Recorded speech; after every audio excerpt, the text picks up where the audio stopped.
Ne conduis pas. Ta femme a coupé les freins. La phrase traversa l'air comme un coup de tonnerre sec.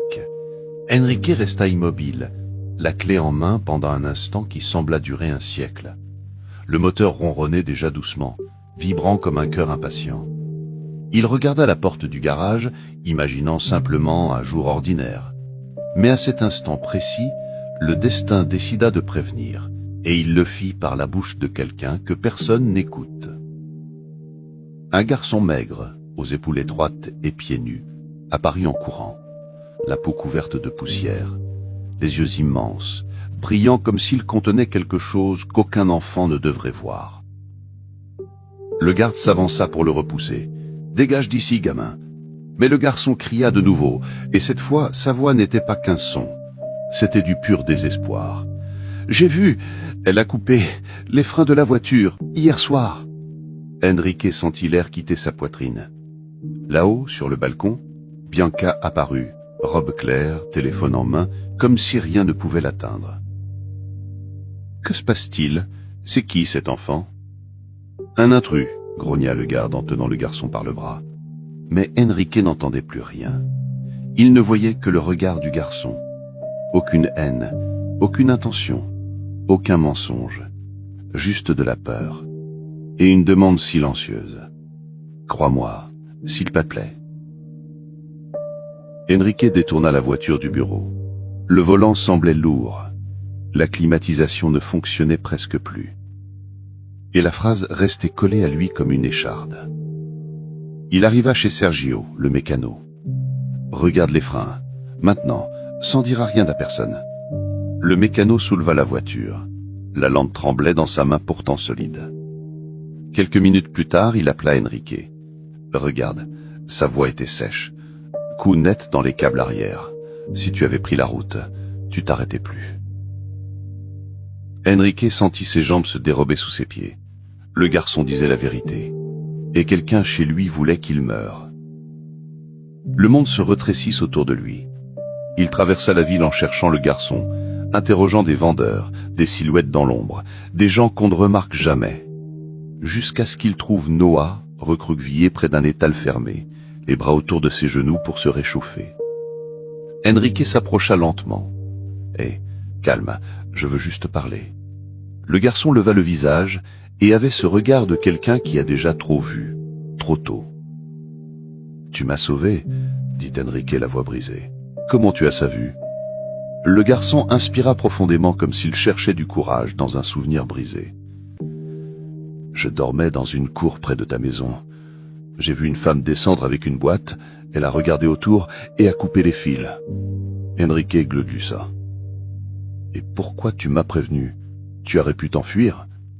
Le garçon baissa les yeux. « Parce que mes parents sont morts comme ça. Ils avaient coupé les freins de leur voiture.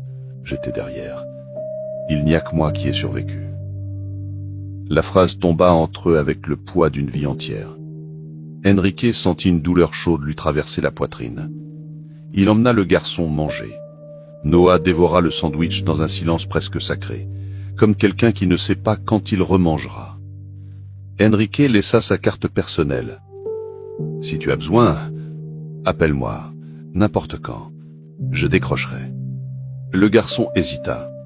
« Je fais pas confiance facilement. » Enrique sourit légèrement. « Moi non plus.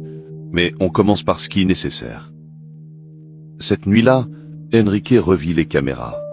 L'image granuleuse montrait une silhouette féminine accroupie dans le garage. Ses doigts tremblaient en zoomant. C'était elle, Bianca, sa femme, avec une mallette d'outils. Le sol émotionnel se déroba sous ses pieds. Le lendemain, il plaça Noah dans un foyer partenaire d'un projet social. Lit propre, oreiller doux, couverte chaude. Le garçon toucha l'oreiller comme si c'était quelque chose d'interdit. « C'est à toi, » dit Enrique. « Tu reviens ?» demanda Noah tout bas. « Oui, promis. » Il revint. Tous les jours, parfois avec des livres, parfois juste pour écouter les petites histoires de quelqu'un qui réapprenait à vivre. Noah appelait le coucher du soleil l'heure orange. Et Enrique découvrit qu'il y avait de la beauté même dans la douleur quand elle est partagée. Quand il confronta Bianca, elle s'effondra, essaya de se justifier, essaya d'expliquer, essaya de transformer un crime en désespoir. Mais rien n'allégeait le poids de ce qu'elle avait fait. Avocat, police, ordonnance d'éloignement, porte qui claque, silence qui retombe comme une poussière légère. Quelques jours plus tard, assis avec Noah sur un banc, le garçon demanda « Pourquoi tu m'as cru ce jour-là » Enrique regarda le ciel doré et sentit quelque chose se serrer en lui. Parce que parfois, Dieu parle avec la voix de ceux que le monde essaie de faire taire. Il a parlé par moi, il a crié pour nous deux. Le garçon posa sa tête contre son bras, et ce geste contenait toutes les définitions possibles d'un miracle. Les visites devinrent une routine. La routine devint affection. L'affection devint décision. Enrique entama la procédure d'adoption. Des mois plus tard, le juge rendit sa décision. Noah gagna un nom de famille, une chambre bleue avec des dessins au mur, un cadeau d'anniversaire pour la première fois, quelqu'un pour lui dire bonne nuit.